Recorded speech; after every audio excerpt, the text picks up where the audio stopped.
And hello to all you Porsches, and all you Bentleys, and all you Lamborghinis, and all you beautiful cars, whatever they may be, because they're all so nice. And even your Hondas. I had somebody tell me they got the car of their dream. They bought a new Honda.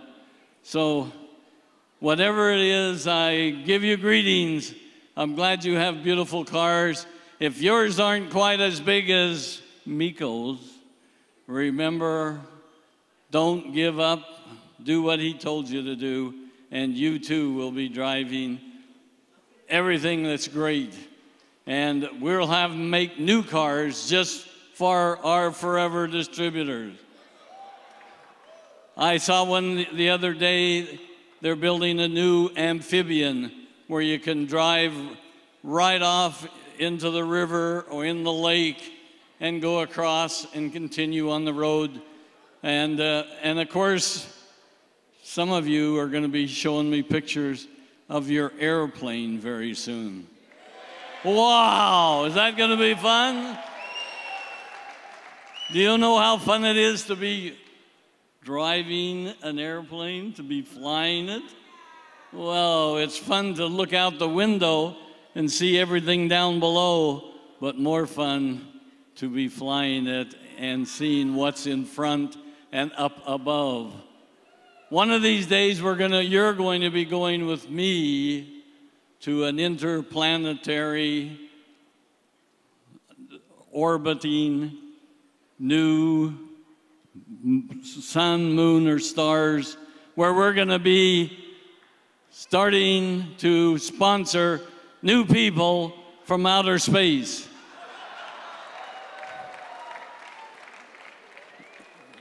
Remember, you've got to see it, you got to think it, you got to believe it, and you can do it.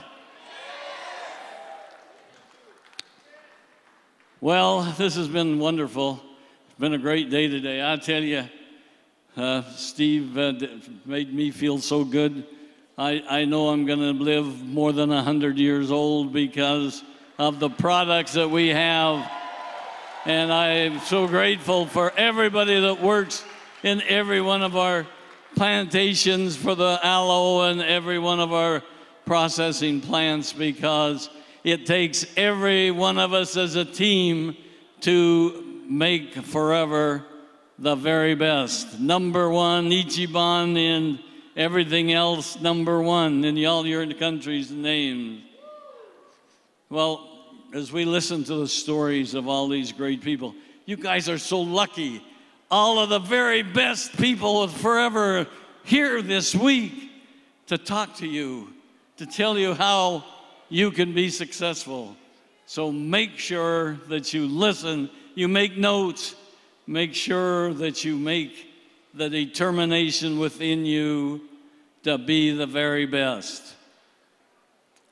You know, the 35-year history of Forever has been incredible, full of fantastic successes, full of incredible challenges. The company history is no different than the history of each one of you. You've all had challenges, haven't you? You've all had things to overcome. You have new things to learn, new people to meet, because it takes new distributors who want to have the same goals you have to be able to receive these giant German checks. Isn't that wonderful? Well, let me tell you a little more about my story. Would you like that? I know all of you haven't had a chance to listen to me reminisce very much or talk back. 35 years is a lot of ups and a lot of downs and a lot of push ahead and a lot of new great people like you. Well, I learned in life on my father's farm that shortcuts don't work. And my father loved to work, and he loved to see me work. And can you see the picture up there? Can you see which one of those boys I am? I always say I'm the middle boy. And so everybody always says, oh, that guy there in the middle? No, I'm not the guy in the middle. I'm the middle guy over on that end.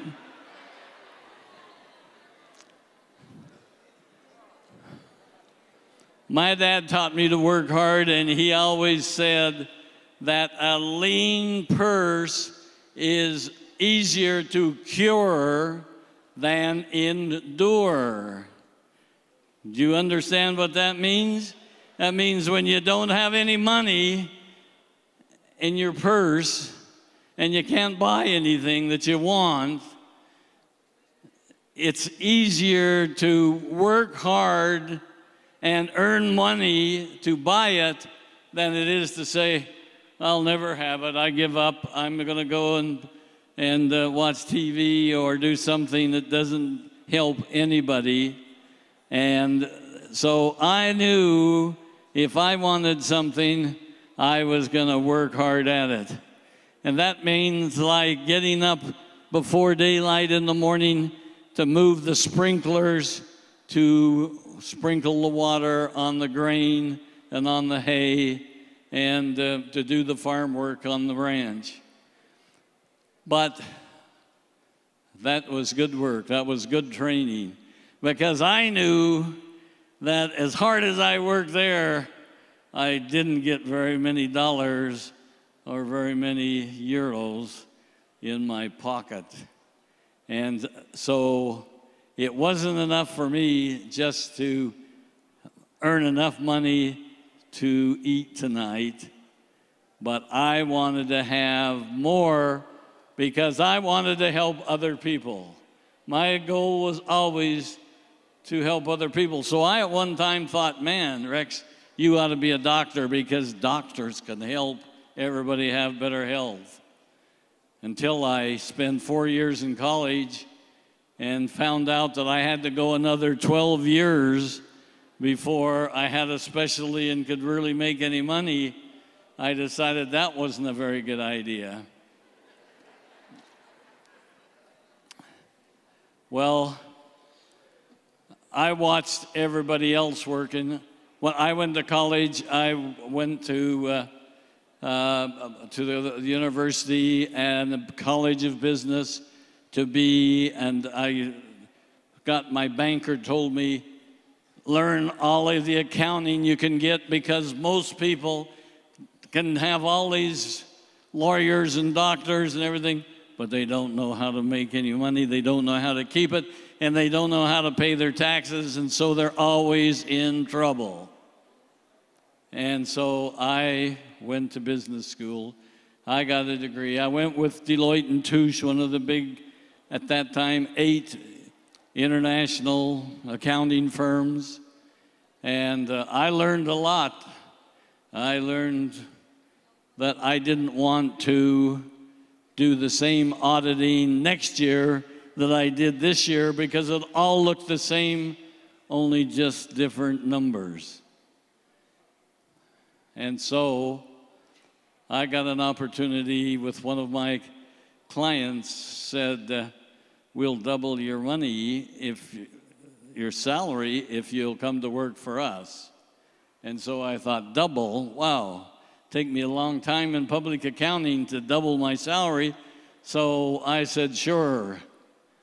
And so then from there, I went into real estate.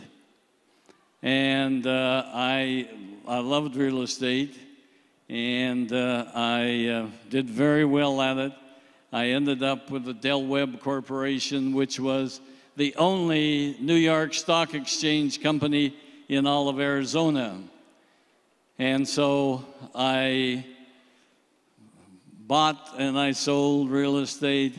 I developed marinas. I developed all kinds of office buildings, shopping centers, apartment complexes. You name it, I did it. And we made money. We did very well. And my owner of my company then, Del Webb, he was very smart. He started as the son of a road builder in California, and he started construction, building buildings and building all kinds of things around the world. And he ended up buying the New York Yankees baseball team. And so I had a lot of great experiences with him and with some of the biggest companies in America.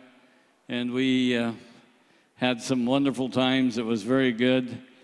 And but my father had told me not only work hard, but no shortcuts if you're going to become successful. No shortcuts. And that's something that I thought about when I started Forever. One of my friends, some of my friends were in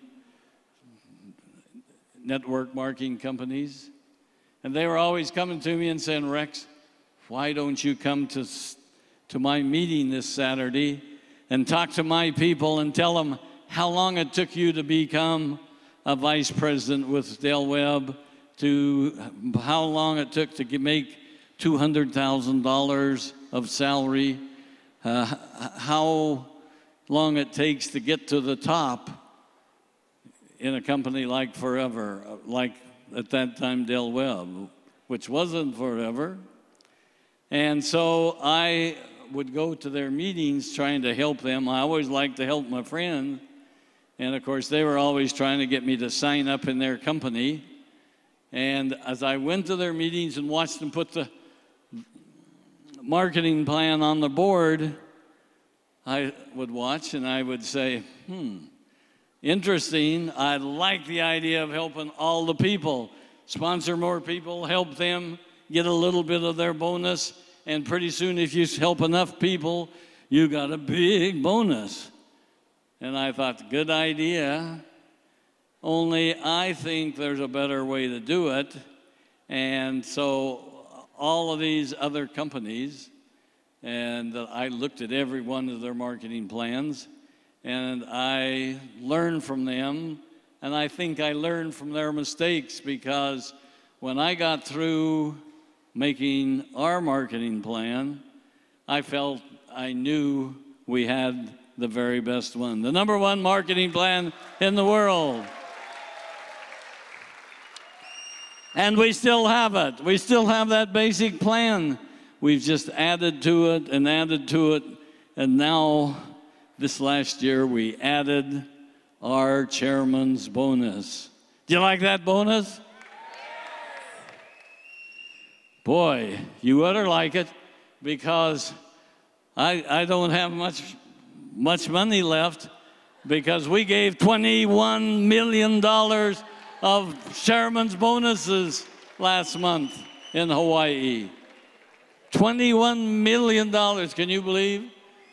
The bank says you're going to break us. We don't have that much money in the banks. But they found it because we had it there. We saved it, so we knew we had it for you. Anyway, so we created the marketing plan first. You know, just about 35 years ago, last month, Greg and Ruth and I were sitting at the kitchen table at our house, sitting there talking about the new marketing plan that I had, and we didn't have a name for it. And so we made lists of names that we thought would be good for a company like this, which was going to help people. And so we had pages and pages and pages of names. And we're getting close to the grand opening. And so we said, okay, we have to make a decision. because everybody liked their name. And so we voted, and we voted, and we voted.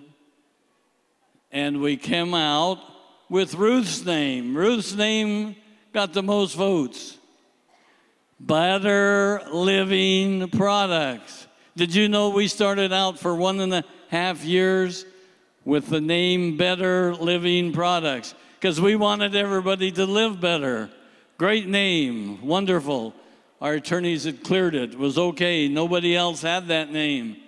And so 1.5 years later, we found out there was 4 companies in America that had the name Forever Living Products.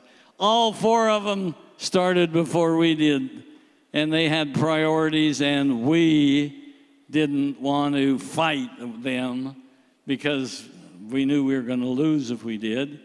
And so it would be terrible to have to use one name over here in this state, one name over here, a different name in another country. That would have been terrible. So we started looking again. New lists of names on the table. New list, new list, new list. And guess what?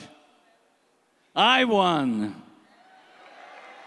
Because I got a name that was exactly the same letters as Better, only it was Forever.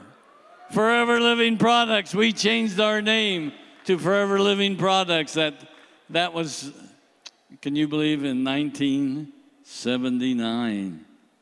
Wow, how about that? Is that something new to you? Did anybody know that? Nobody knows, yeah. Lets you in on some secrets of the company. Anyway, it was a great move because Forever was so much better. And it's just like, remember, does anybody remember what our first logo looked like? Did it look like that one? First logo? An eagle? Oh, guess what? First logo was a seagull. Have you seen the seagull anyplace? Well, you know, seagulls was great, and we enjoyed that, seagull. But, you know, seagulls eat on the beach, and they go eat garbage on the beach, and you know, they're little birds, and they're nothing like seagulls. And so we changed our logo to the big, beautiful golden eagle, the white-headed eagle. All eagles are forever eagles. And you are forever eagles. Yay, yay. You know, our first meeting we held in Phoenix, Arizona, 43 people attended. Wow, we thought that was pretty good. Only a few of them signed up. Only a few of them bought any products. Our products were, I'm going to tell you in a minute how I got them, because after we got the name and registered, and we needed to have what? We had to have a product. Everybody else in the world, when they start selling something, they come up with a product and try to start selling it. No, we didn't do that. We come up with the best marketing plan in the whole world. Came from above. And we looked for products. I spent weeks and weeks looking at all new products. Something that was what? Healthy. Something that was going to give you better health. Everybody that we sold it to would have better health. Something that they take every day, every week, every month. And it was consumable, because if you're in the multi-level marketing business, you got to have a consumable, usable product.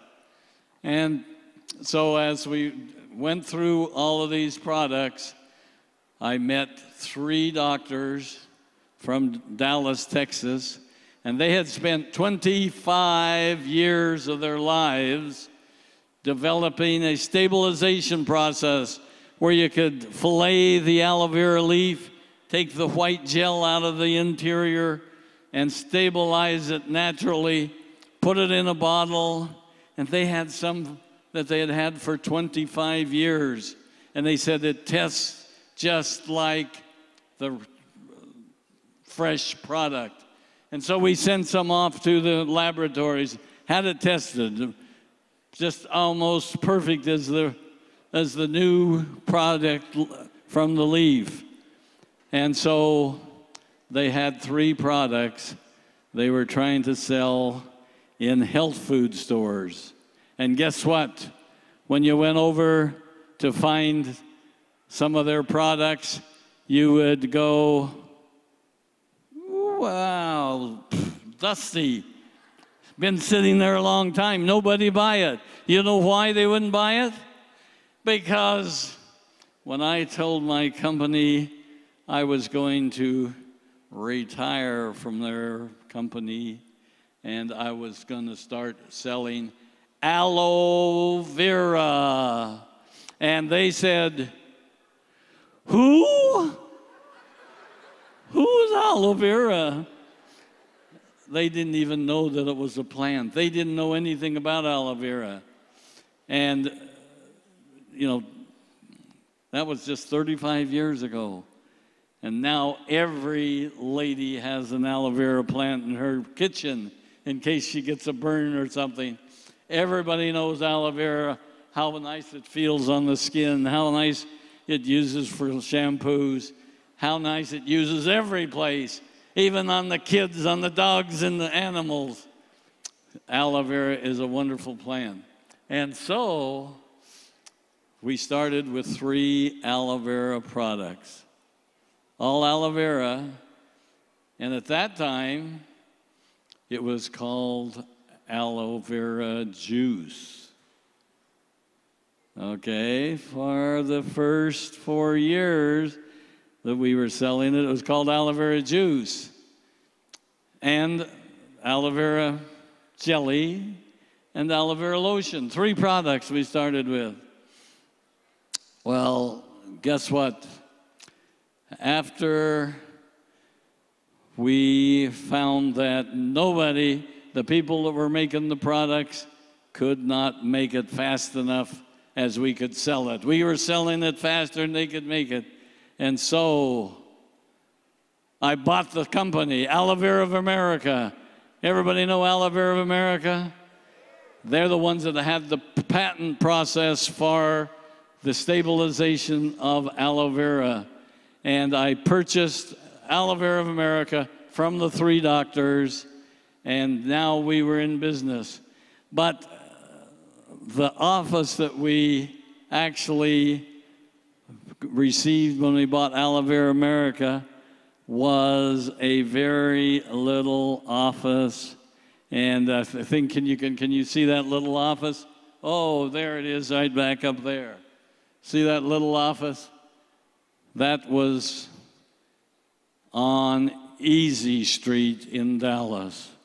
Oh my goodness, it wasn't easy. There was nothing easy about it. It wasn't big enough. It wasn't fast enough. It was not enough for our employees.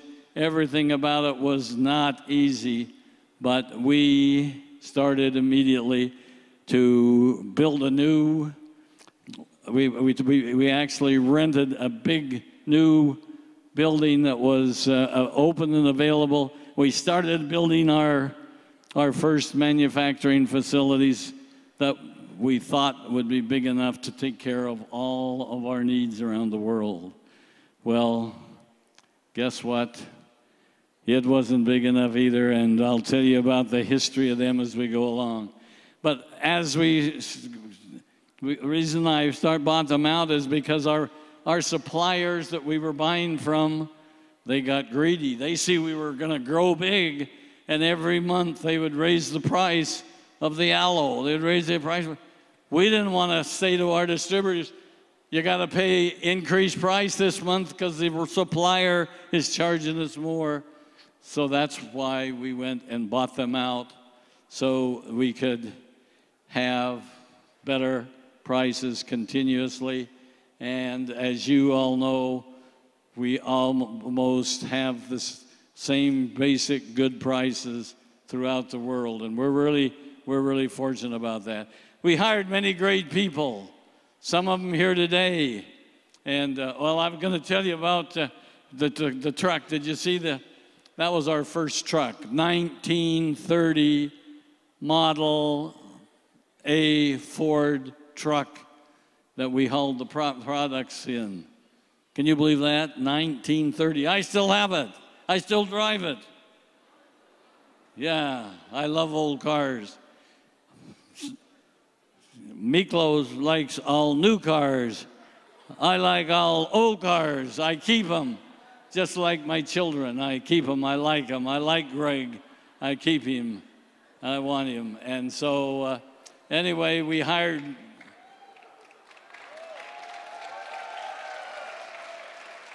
We hired many great people, and you've met some of them here today. You've met R.J. Lloyd. Where is he? R.J.'s here. Stand up, R.J. He and I started first grade together in Idaho. First grade. Where is R.J.? Is he in the back there? Somebody, there he is. Look at that waving. R.J. been with me since first graders. He's an attorney and a CPA and a great friend and a great lover of aloe. He drinks it every day. He uses it every day, and all of his family does. Navaz Gaswala. How many of you know who Navaz is? Navaz came to work for me in Dale Webb 40 years ago. 40 years ago she's been with me. Navaz, where are you? Come out here and say hi to everybody.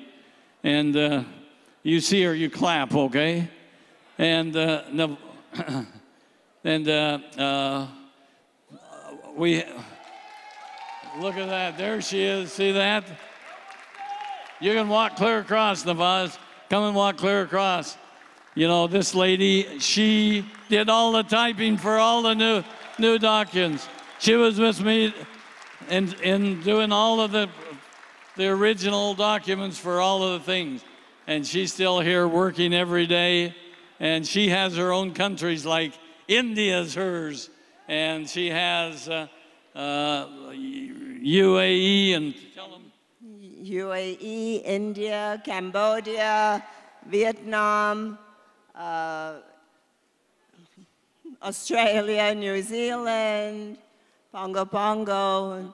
Yeah, we've got a lot of great countries, and India is doing a superb job. Congratulations, India. We're happy to have you all here. All right, thank you. Thank you, Dad. Anyway, we 40 years, and I tell you, even before forever, she was with me. And so anyway, great people who love to help you build your business. And everything was going along wonderful. In 1981, we got our first $1 million day of sales. One day, $1 million in 1981. But then at Christmas time, guess what happened? In Christmas time, the Arctic Circle sent down frost, snow, ice, clear down over our U.S., clear down over Texas where our plantations were at, clear down into Mexico, ice and snow and cold, and aloe vera freezes. And all of the aloe vera froze. When aloe vera, if it's cold enough to freeze, it breaks the membrane on the side of the leaf, and in about 3 days, it melts down to just a puddle of water. All you have is a puddle of water. And all of the aloe vera froze. And wow, what a terrible experience. On Christmas Day, I got on the airplane. I gave Greg his little toy car, and I got on the airplane and flew to Texas because the aloe there had frozen. It was so cold that you could take an aloe vera leaf and you could use it for a baseball bat and hit the ball. It was frozen solid, icy. We got all of the aloe vera that we could, and we put it in ice boxes, big ice boxes, refrigerations, to try to keep them as long as we could, because we knew every day we had to use some far more aloe for you, our distributors. We went to the Caribbean. We toured all over the warm countries in America for aloe vera, to find aloe vera to be able to use. We found one 30-acre field in the Dominican Republic, over Cuba, in the beautiful part of the world where it never so far has freezes, and I hope never freezes, knock on wood, huh? And we were able to buy leaves from there, and later we bought all of the plantations there. And the biggest plantation today for aloe vera in the whole world is in the Dominican Republic. We have more than 5,000 acres continuous, far as you can see, aloe vera, aloe vera, aloe vera, aloe vera, aloe vera, aloe vera. And it is wonderful. And we keep adding every year more aloe vera so that we always have enough and plenty for all of you.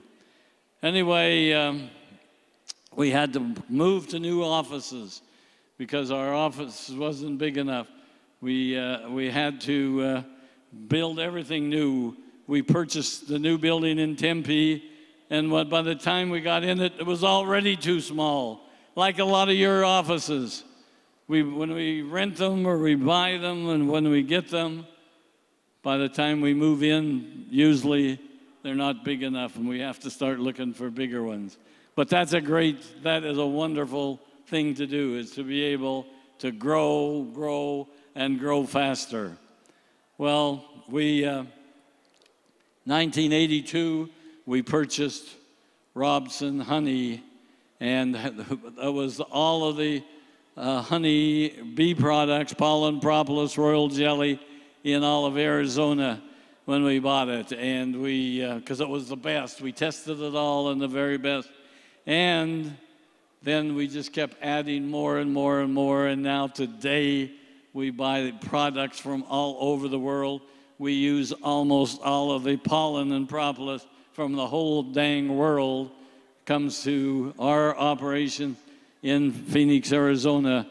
And so we've had big expansions in all the products. We started international sponsoring, and we went first to Canada, and which is very close to home, of course. Oh, how many Canadians here? 1, oh, 4 of you. Oh, 2, 3, where's the 4th one? Okay, the 4 right there, all right, they are all here. And then we went to Malaysia. Malaysia's not here yet, they come tomorrow. And Malaysia was the next place. And then we went to Japan and opened up there. And we took 5 years before we really got Japan going good. And eventually Japan became our #1 foreign country. We moved into our current building because we kept outgrowing our next building, and we moved into our current building in Scottsdale, Arizona in 1997. And a very interesting thing happened there is we had a loan, a mortgage at the bank for some of our resorts, because we'd gone into the resort business. Because I said, if we're going to work hard, we're going to work in fun places. And our resorts are fun places. On lakes and rivers and fishing and skiing and all the fun things. And so we had 2 mortgages on 2 of the resorts. And the bank called us up one day and says, come in and see us. We have big problems. They said, we've been audited, and the bank auditors say, you've got to get rid of some of your loans. You got too many loans. And he said, you're going to have to pay us back the money that you owe us now, not on a monthly or annual basis. And so we weren't very happy about that, because we'd had those loans maybe for 5 years or more, and we had made every payment, every due date, every month. And we was not happy, because we had to then go find another organization, another bank to loan us money to take care of those loans. That was First Interstate Bank called. Well, guess what? We outgrew our offices in Tempe, Arizona. Not big enough, so we're looking for new, bigger offices. And I find one of my friends tells me about a big bank building that just got sold. The whole company got sold. First Interstate Bank got sold to Wells Fargo Bank in San Francisco, and they are going to sell the building there in Scottsdale, which is very nice. I went and looked at it and checked it over. I'd been there. I knew the building, beautiful building, big and that. And so we bought the building. And now that's the same people, the offices there, the same people that had told us, we can't carry your loans anymore, you have to pay them back. The next morning after we signed the documents, I went to the president of the bank and I said, good morning, I's your new owner, I's your new manager. I'm the boss now, I'm the big boss.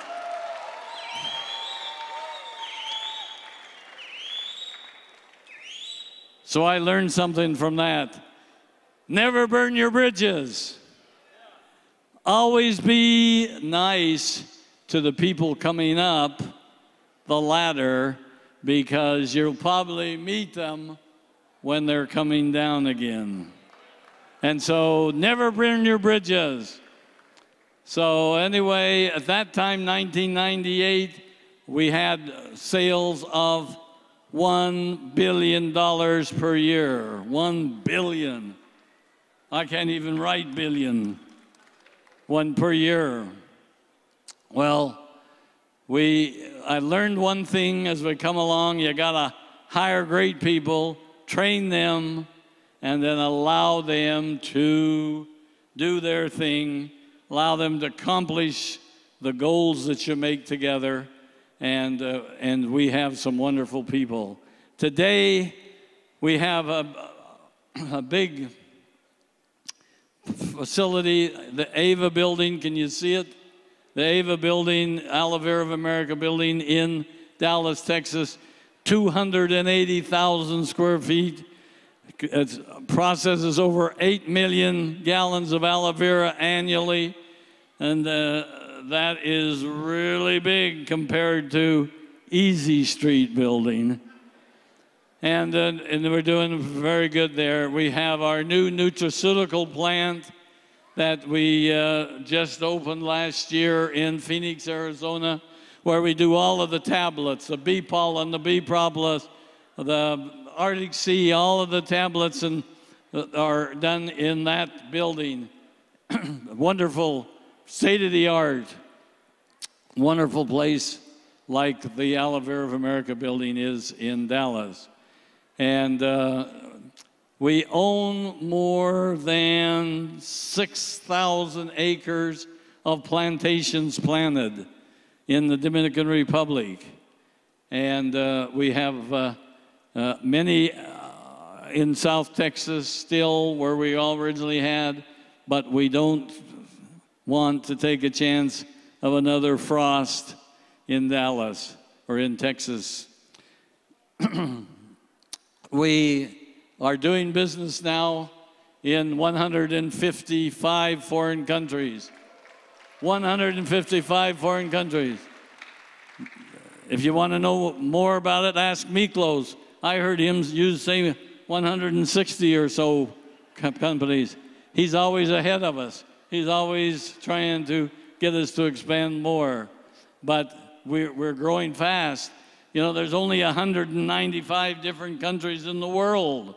So at 155, we're graining on them. But we got a lot of places to expand.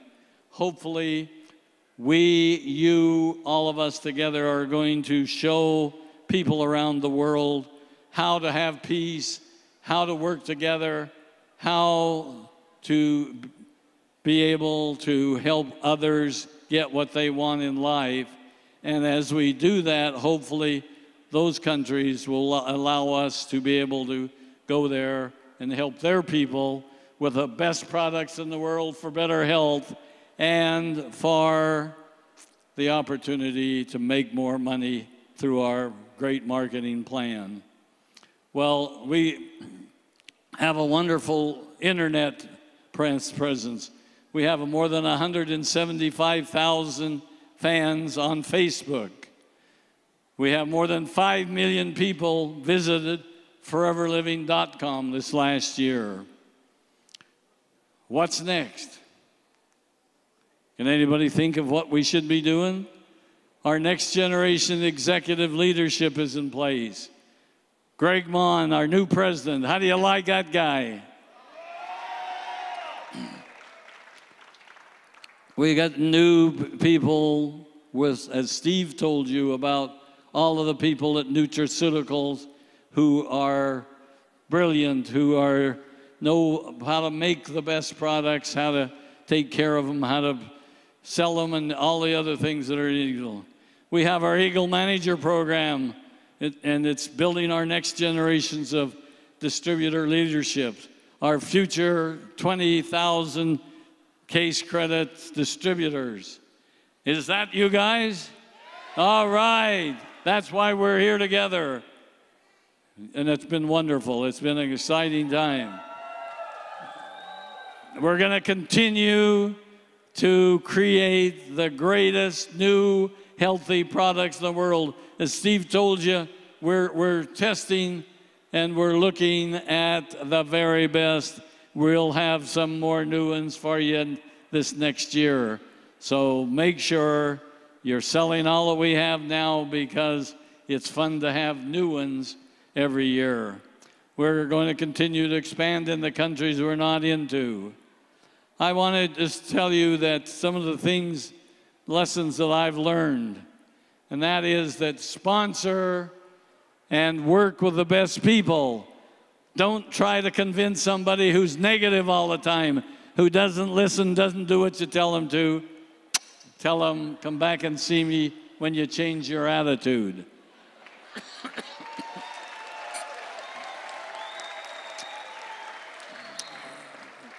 Build your program right. Build it the way all of these people have told you today. And if you do, people will come to you, knock on the door. You heard talk about Miklos. How about a stroke of luck about Miklo telling you? People will come and knock your door, call you on the phone and say, I want you to sponsor me in the Forever Living products. Is that great? Gain control of the processes in your business. Make sure you're doing it right. We have correct principles.